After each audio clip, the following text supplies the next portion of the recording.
Sorry, I was so anxious to come up here and tell you what a great job we're doing. Good evening. I hope you're doing well. I am Naomi Stenson. I think you all know me by now. And this is Katie Cosette, the Assistant Director for Nutrition Services, and Kristen West, the AP at Kemp. And we're here to share information about the work we've been doing the past year. I got the clicker.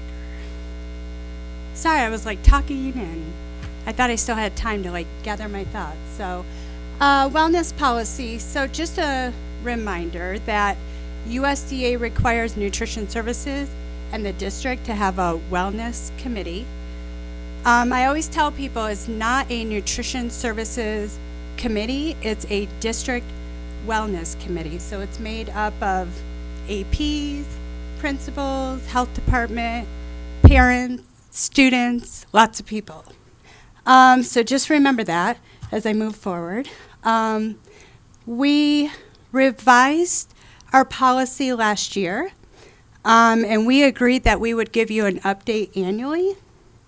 And then our wellness committee began about a year and a half ago. All right, the things that we've been working on the past year is developing wellness goals, and you'll see a couple slides ahead. The goals that the committee developed. We developed a plan to measure progress. We need to know how are we doing. The principals designated a wellness ambassador at each school. So they picked one person to kind of be the ambassador and make sure that we are carrying out our wellness policy and our goals. And then Katie and I offered training for the wellness ambassadors. So we educated them on the goals and the online assessment tool that they'll use to report how they're doing. This next page basically lets you know what goals the committee picked.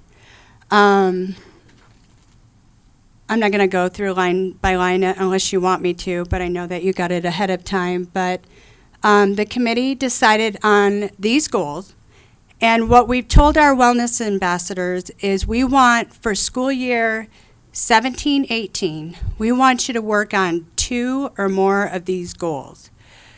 Our plates are full, we have a lot going on, and we don't want to get sidetracked from the learning environment. But we also know that creating a well environment helps the student learn better. So after we met with our wellness ambassadors, they were instructed to go back to their principal and AP and share these goals and determine what they were going to implement next year. Okay. Measurement. We're using an online healthy school assessment where wellness ambassadors 3 times a year will report their progress. And then Katie and I are able to centrally pull that information and provide a report to you annually. And then we also created a matrix to kind of evaluate where each school is based on the goals developed. So even though we told them you just have to implement 2 or more, some schools may make a lot of progress, and we want to highlight that. Next steps, we will continue to meet at least 3 times a year. This year, I think we met somewhere around 4 or 5 times. So we'll continue to meet. We'll do our Healthy School online assessment. That'll be completed 3 times a year, typically right before a scheduled wellness meeting. And then, like I already talked about, annually our department will pull a report and evaluate how schools are doing based on a matrix. And then we'll provide another update to you next May. Any questions? Why next May? Why can't we get it twice a year? You can get it as often as you want, but I think per the board policy, it says annually in May, we'll give you an update. But that's So- just a guideline. We can get it. Yes. Yep. And if you have any questions throughout the year, please let us know. I haven't received any more complaints about the food, That's great news. so. Thank you. We're working hard out there. Any other questions? Did you want to add anything? Covered it. Thank you. Okay, thank you. It is on. Okay, moving on to next one, dealing with the budget.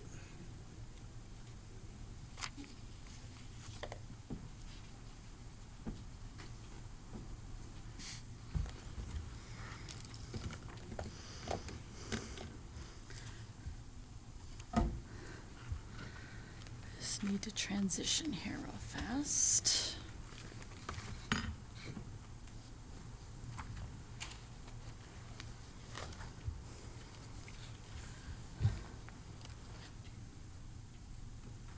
Stay.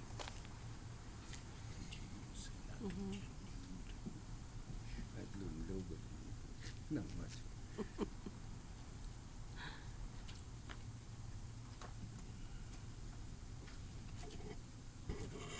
Pass these down. Is that what you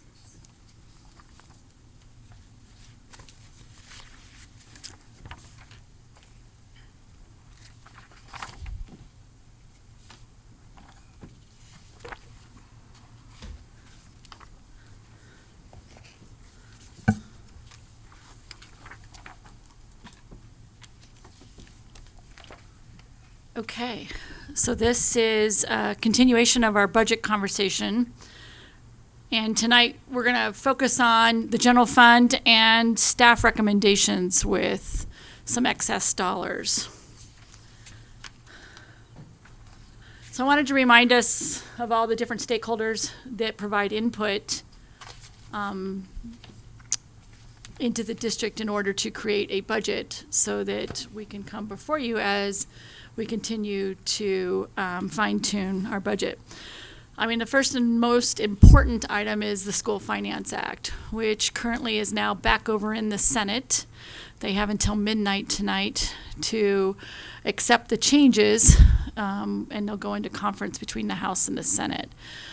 So they worked until about 12:30, 1 o'clock last night. They stripped out the charter, sharing the charter funding revenue out of the School Finance Act and created their own individual bill to share money with charter schools. For District 14, that's a non-event because we do not have any charter schools that are controlled at the board level. We have the state charter institute schools, but those aren't applicable under this law. They'll get money from the state, where if you have a state or a school district sponsored charter in the future, you will have to share levy overrides and bonds with those charter schools. And so that bill has now cleared the House and has cleared second reading in the Senate just about an hour ago. And so it's still not over. They're close votes, but it is moving through. So with the work that they're doing now, they've kind of shored up what they believe they'll collect from local property tax, state taxes, and they are no longer, hopefully, possibly, cross our fingers, going to increase the negative factors. So right now, as the School Finance Act bill stands, the negative factor is exactly where it is for this school year, and that they will give us inflation at 2.8%, which would increase our funding by $178 a student, from $6,367 for the base to $6,546.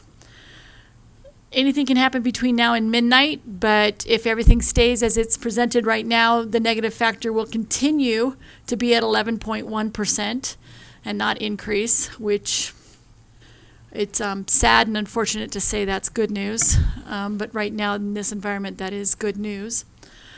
And if this holds, our estimated per pupil funding will be $8,009 per funded pupil that we have, which is currently $7,810. So we will see an increase, hopefully, of between 1.7 million or 1.9, depending on where the School Finance Act lands. And then I wrote this earlier this morning, they're continuing the debate on charter finance bills and other educational bills that may affect the final outcome. So it doesn't happen often, but we are at the 11th hour and they're still talking what our funding will be. So I wanted to recap what our projections are for pupil count for next year. We are projecting that we will continue to decline and we will be in averaging. And so our average FTE students next year will be 6,652.6 FTE. And then we add in our Colorado Preschool Project funded FTE students of 470.5. That'll give us funding, so funded students of 7,123.1, which is about 3 students less than what we were funded this year. But the comments in the bottom are the important part, and that's the ghost or phantom students that we get due to averaging. And because of the averaging, we will actually receive funding for about 139 students more than what we serve. And so that can be a positive in an environment where you're declining and you take the time to step down into the expenses for the students you're serving, but it can also come back and be a problem when you start to gain students, where you have already embedded the revenue for the 139 students in your budget, but yet you now will have, when you start to grow, you will need teachers to serve those 139. And so it's the good and the bad, and so I always like to caution us that it's there. We just have to be aware of it and what its ramifications are. So as I shared, for the general fund, we're anticipating our available resources to be $1.7 million to $1.9 million when all is said and done. Unfortunately, we won't know that till tomorrow night, and hopefully we're closer to the 1.9. I've shared a list with the board that we've had estimated needs of over $5 million. And there have been some eliminations in the budgets, specifically the legal department has been eliminated through this fiscal year, which has been incorporated in the budgets that I presented in previous presentations. So with that, staff came together and came up with recommendations of where we believe the best place to invest the $1.7 million is based on the board's goals.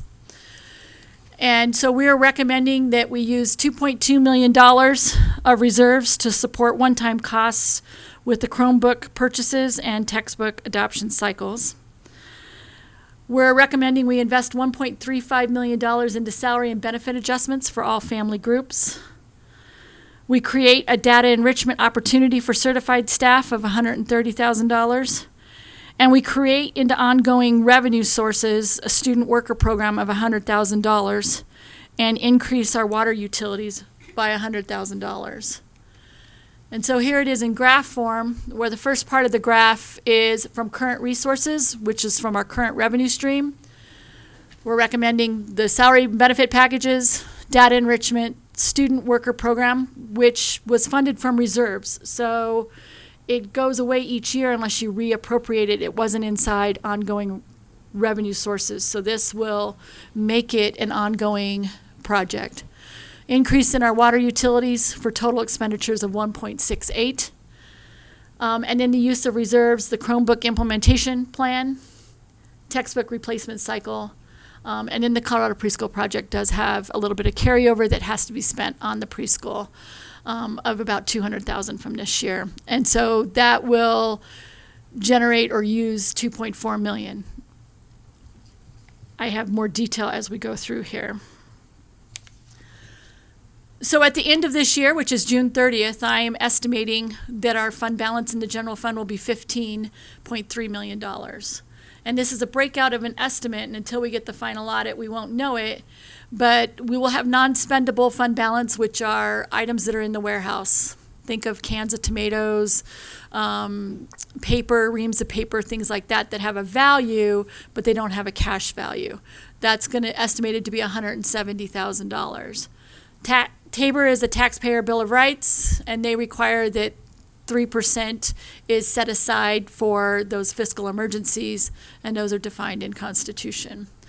Our Colorado preschool program is part of the general fund, and their revenues have to be spent on the preschool and can't be redirected. And then we're estimating that they'll have $200,000 of their resources that will roll into next year for preschool program projects. We're establishing a BOCES insurance reserve of $4 million for future claims. And then the board designated policy of 5% at $3.6 million, leaving us an undesignated reserve at the beginning of the fiscal year of almost $8 million for a total of $15.36 million. Right now, based on receiving $8,009 per student, so these estimates are as if we're going to keep the 2.8 and the negative factor is not going to increase. We will see local revenues of $24.2 million. I've also handed out details in the budget books I've updated, which are on page 4, and 5 and 6 provide you details of our revenues by line item. So you can see how those are broken out by our local revenues at $24 million, state revenue at 38, federal at 2.3, and other support at 55, and then transfers to other funds of $895,000 for a total revenue of $63.76 million available next year in our general fund. So if you keep looking at page 4 in the handout book that I gave you, at the bottom and on the far right, you'll see expenditures listed out there by employee salaries, and I've combined them here for salaries and benefits of $54.9 million, purchase services of 2.8, supplies and material of 4.4, utilities of 2 million, and other expenditures of 1.8. And so other expenditures includes the $1 million for Chromebook being used out of reserves, and it also has a small contingency of a couple $100,000, the difference between 1.7 and 1.9, since this model shows us getting 1.9. There are some factors out there that are still being developed that we don't have a clear budget about, and some of those are outside contractors that provide instructional services for us. So with the $63.7 million of revenue, if you're looking on page 4, the far right column, you'll see our beginning reserves of the $15.4 million, the list of the revenues, and then the list of expenditures, and then you'll see the ending fund balance, which matches this. And so again, we'll estimate that our warehouse items of stuff will have $170,000 in it. Tabor will be 2.5. The BOCES reserve, we're not anticipating that to be freed up in a 12-month cycle, is at $4 million, and board designated at 3.6, leaving our undesignated at 2.5, where it was at 4.7 at the beginning. So you're seeing the reflection of spending $2.2 million out of reserves plus the $240,000 for the Colorado Preschool Project is reflected in these numbers. So I wanted to remind us of our calendar. Our calendar is to prepare and present a preliminary budget to the board. We have technically met that, but I would probably anticipate giving you another version of the budget, preliminary budget, in 2 weeks. And then from there, we need to provide a public notice of a public hearing, which I believe is scheduled for the 13th of June. And I think you're tentatively scheduled to adopt the budget on the 13th, but legally you have until June 30th to do the formal adoption of the appropriation level. So a couple things we're still working through is the conversation around nutrition services and some of the impact there that we have. And I had shared last time that if we only charged the high school meals, give me 2 seconds to find it so we get the right dollar amount. If we were, for example, so this is for example only, if we were to charge $2.75 for a lunch at the high school level, And based on the number of meals that we were filing claims for this school year, that would generate around $73,000. The unknown is how many students might go across the street and go to a convenience store or somewhere else. So it's not known if that would truly generate the 73,400, but that's what it would generate based on the students who currently do not meet the free and reduced requirements, and the number of students that were served throughout the entire year. The other option we have to look at is to support the nutrition services program by a transfer from the general fund. And so right now we have it tightened up enough to be around $24,000 to the good. I would suspect that we would need to support this fund by close to $100,000 to get through next year with the labor adjustments, because the labor adjustments impact federal funds as well as general funds, and in this case, the food service fund. And so Naomi and I have worked together to make that fund as accurate as possible and still provide a quality meal that we do every day. The other updates that we have are in the cap reserve fund, and myself and Scott Weber and Gianni Thompson and Naomi met to review all the cap reserve requests that we had received through our budgeting collection process. And what we have determined is that we have two roofs that are in great need of replacement. One is at Kemp Elementary. It's not the entire roof, we've done parts, but parts of Kemp need to be replaced and parts of DuPont need to be replaced. What we've also determined is that the turf, the synthetic turf at the high school, is at the end of its useful life as well, and is probably a safety concern to allow that to go beyond one more season. And we have decided to support replacing the turf at the high school. In addition to that, we have made the decision to invest in steamers or tilt skillets in a couple of the schools to support the nutrition program, which clearly by itself doesn't have the resources to buy capital equipment. So those were some of the decisions made with the resources that are available in the cap reserve fund. And that's in addition to the payments for the lease payments, the copiers, the technology investment, finishing up the roof at Kearney, and so one more item that's loitering out there, the locks, to become in compliance with the new law on the locking mechanisms of our doors.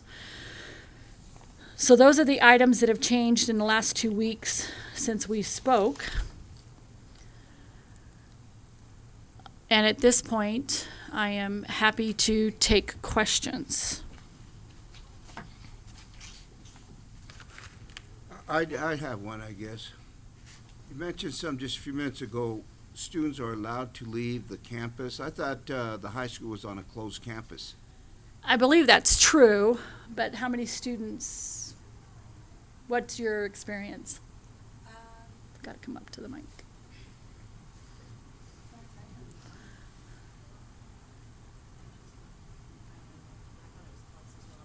It is closed, but would they, if we were to charge, would they continue to pay?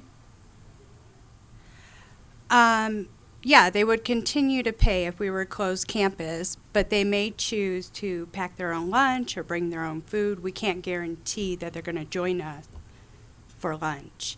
And when I estimated the $275, I took the average of what other districts charge around us and came out to about $275.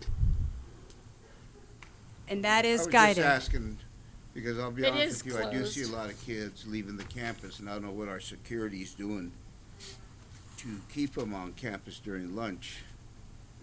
And there's a lot of times during the lunch period, I'll pass by, what is that park right there?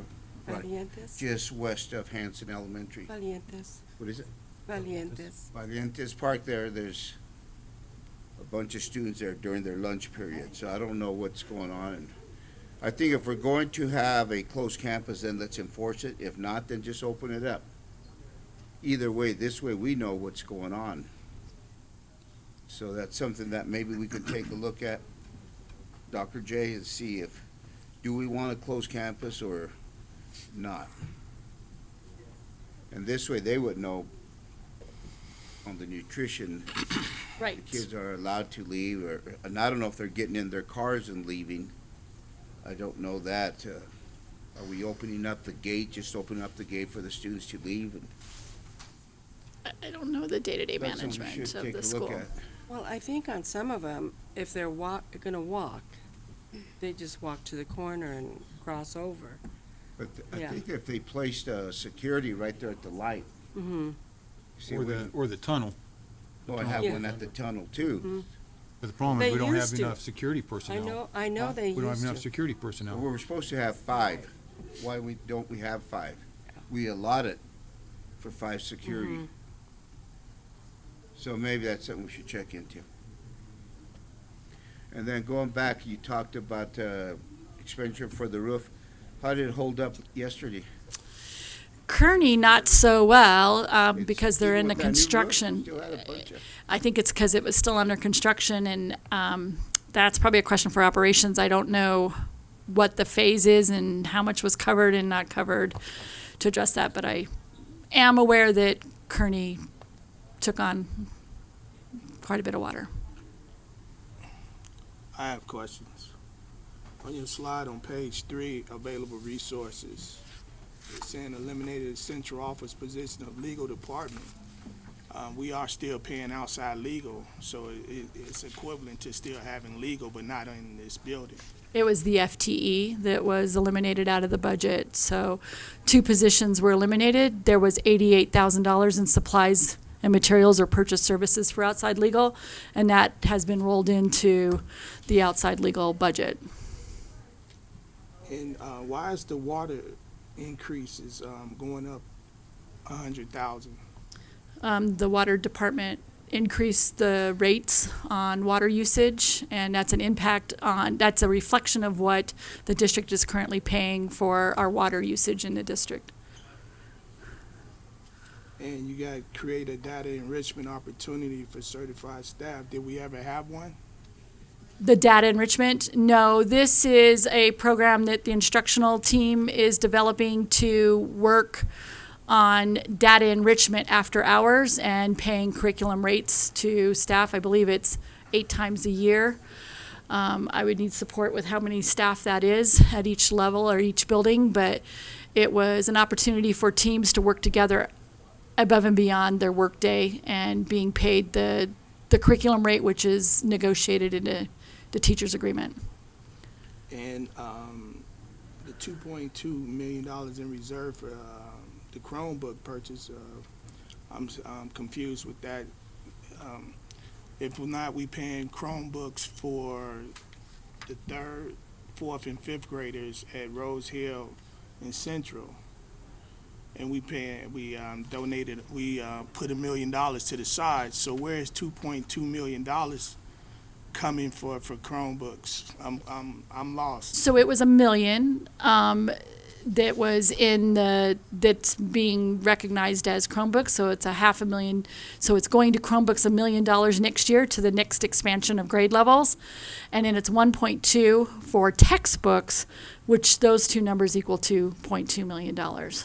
So the 1 million is already used. So it's basically It's- 1.2 million. But that only 2.2 million. Yes, we're now up to another $1 million for Chromebook replacement in order to eventually move towards the board's goal of potentially a one-to-one device in every student's hands. Right. But what I'm asking is to use $2.2 million from reserves. The way it's worded right here is that they want us to take $2.2 million out the reserves for Chromebooks. We already used $1 million this year for Chromebooks, so we are actually saying $1.2 million, because you're asking us to do reserves 2 years in a row. This year, you took it out of ongoing cost, the investment, and it was from the abatement of the property taxes, so it came from current year revenue streams that we got from abatement of property taxes. That goes away at the end of the year, and so in order to continue implementing that cycle into other grades.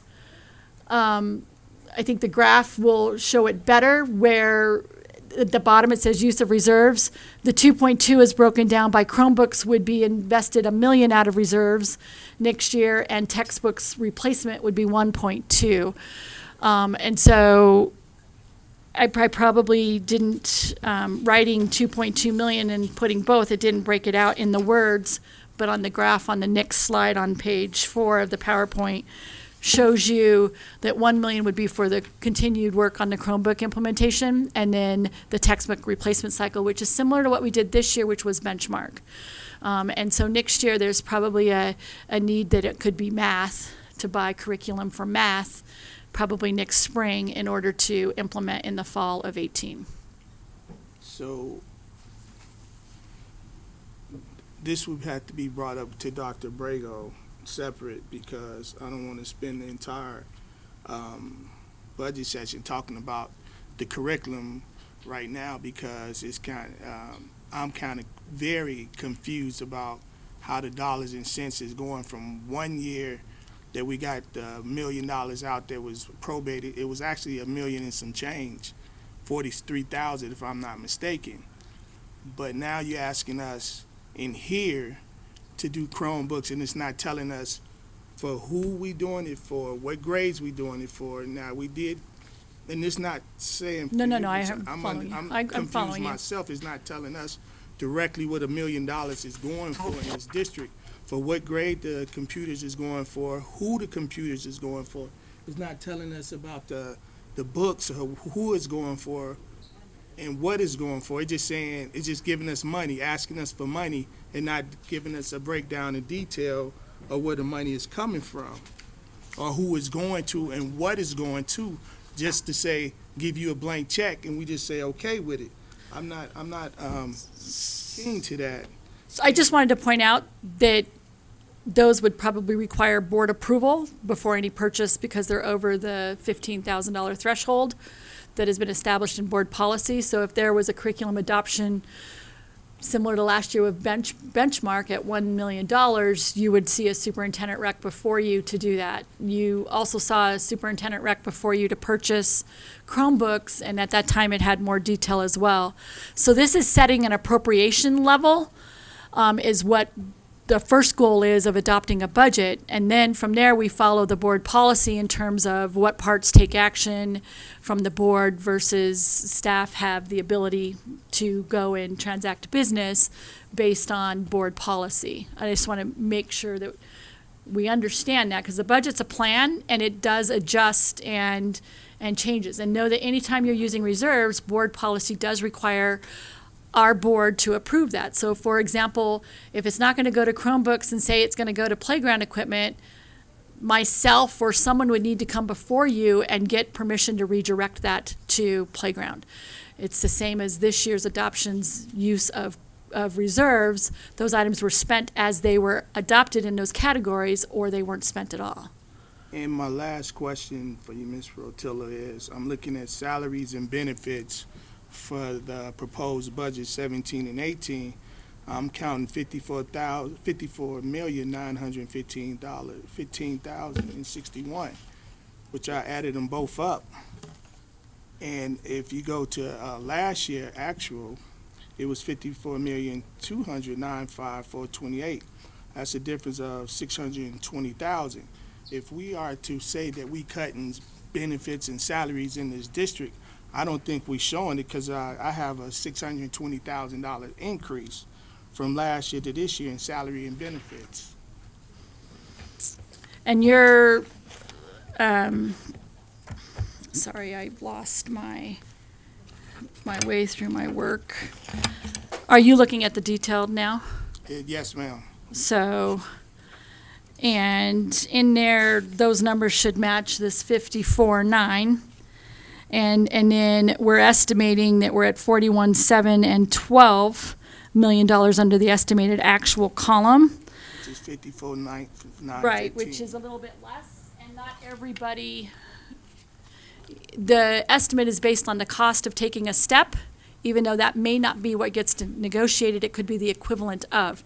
And so different employee family groups may choose to take the cost of a step and maybe add it to longevity. They may choose to do a COLA. They may choose to do, there's all sorts of flexibility that we can do, and to not get into negotiating out of those arenas. That cost represents the equivalent to what a step would be. And so not every individual gets to take the step, which is also why it's not reflected in there. But And my last question is, the board asks for all these presentations to be presented to the board by Friday. That gives us time to look at these numbers ahead of time instead of giving us these presentations on the diocese before we can even look at them. Now we trying to ask questions while we reading them, and we trying to go through the numbers as we reading them, and that's unfair to us because that was, and I believe Dr. Abrego, I did mention that to you prior to this, that the board supposed to get presentations Friday to Monica for us to read them to understand what we are to be looking at before we sit up on this diocese. Now we got 45 minutes to ask questions that's not suitable for me to sit up here. And we talking about the budget. Are we talking about this PowerPoint right here? We talking about all this we just got on this diocese prior to Ms. Rotella's presentation. These should have been in our packet so we can look over it over the weekend, and we just now getting them. And if I'm not mistaken, Board President, did we not say we are supposed to get these packets That's what I prior? was just gonna mention. I think what Mr. Thomas is saying is that just not the budget presentation, any presentation that is going to be put in front of the board should be given on Friday, just in case we have questions and we're not sitting here trying to look up and come up with questions and we're missing some of the points that they're given. So it was something we passed a year ago, 2 years ago, that any presentation should be given to Monica, and then Monica would forward it to the board. So that way, when we come on Tuesday, we have our questions and we don't. Okay. So if you could do that.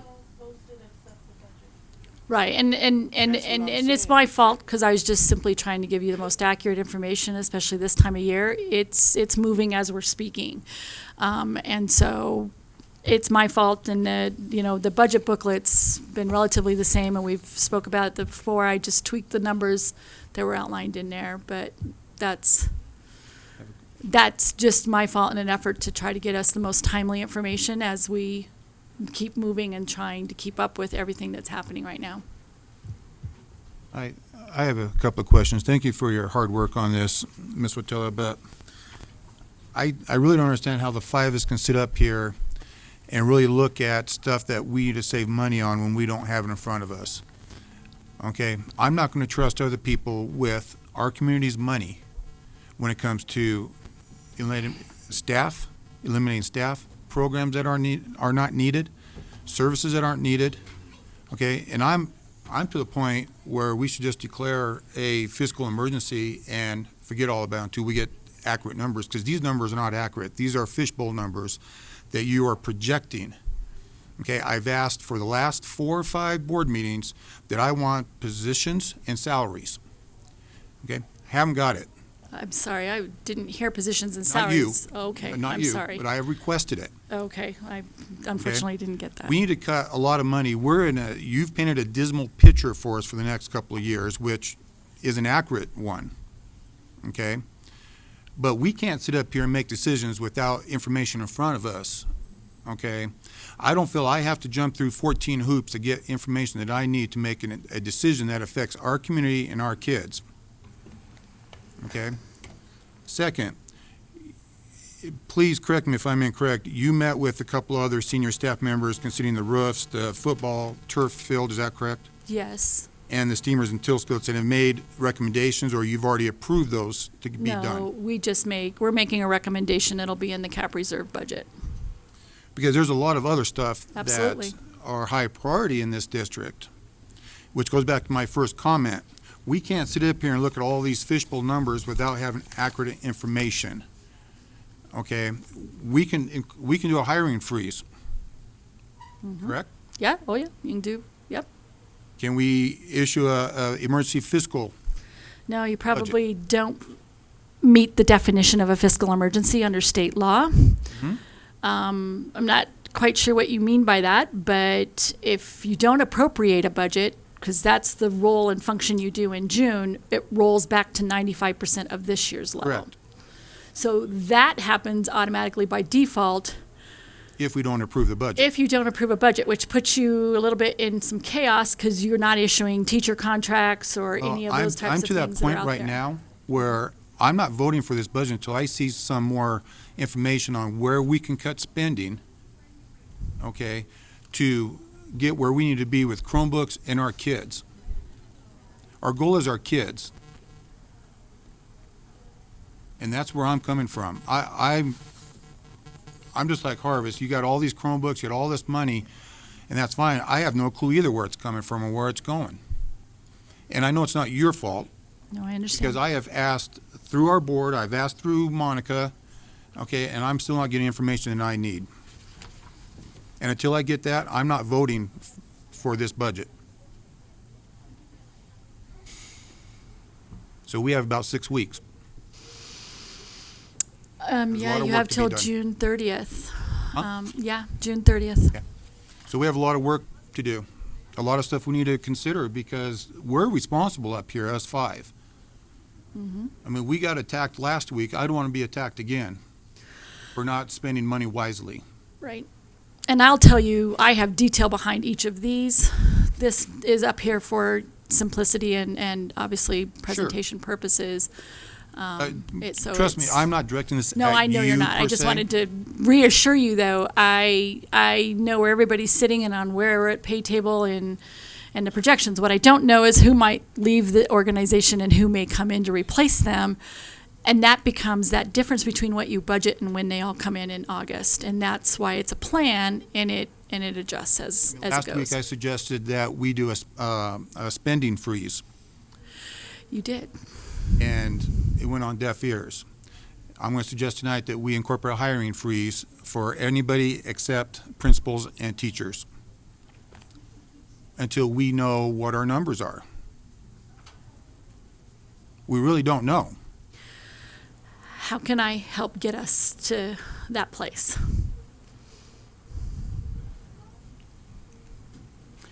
Go ahead, Dr. Brago. Board President, I just want to make sure that, I'm going to restate this once again, that all the district employees are working very hard to balance our district's budget, to determine at every campus their needs versus their wants.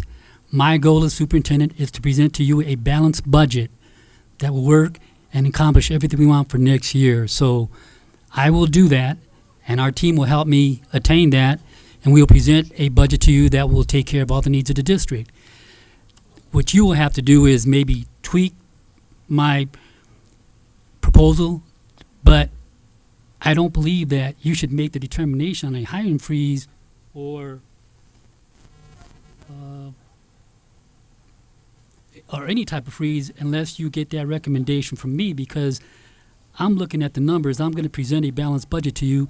If I feel that we would need to go that direction, I would share it with my staff, and we would, maybe look into that direction. But right now, I think that we are doing our best to present a balanced budget to you. And depending on what happens at the State Department tonight, I think we're going to be okay. Correct me if I'm wrong, Ms. Rotella, the state law does state, I believe, that the board can incorporate a hiring freeze without any prior notice. Is that correct? I can't cite that statute, but I believe you probably have that within You have your that right. authority. But Yes. yeah, if you do that as a And I majority. have one other question for you. So we have money in our land fund? Is that what it's called? It's inside the Capital Reserve Fund from the sale of that Rosemary property. Is that what you're referring to? Yes. ma'am. Yes. So let me ask you a question. We have no land to buy. Could Well, we, yeah, I mean, could we move it to the reserve fund? well, it is inside the Capital Reserve Fund. And the word reserve is, I think, confusing because it's not like a reserve of its fund balance. They just call it cap reserve in the state accounting world. And so it's your capital projects fund. And you can redirect that to other capital projects, I would just tell you, though, coming before you and having far more years than I care to say publicly that I have in public education and operations and land, that we haven't done a great job in this district of making sure we're securing land to cover growth.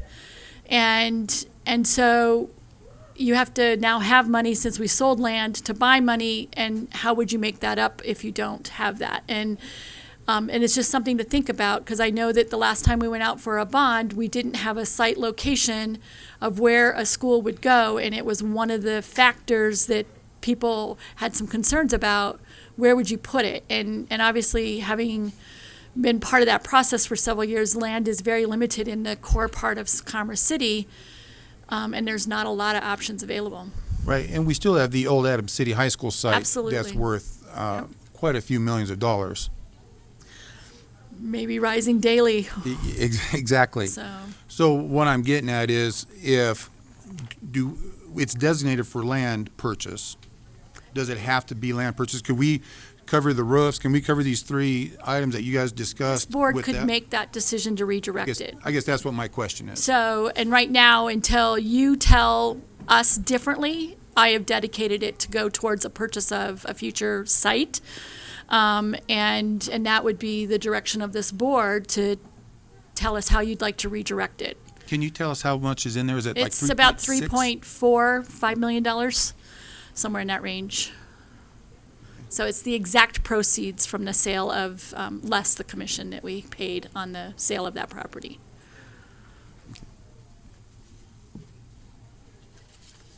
That it? That's it. Okay, I guess any other questions? Okay, Sandy, thank you. You're welcome. Okay, we'll adjourn at 6:20 and we'll convene at 6:30.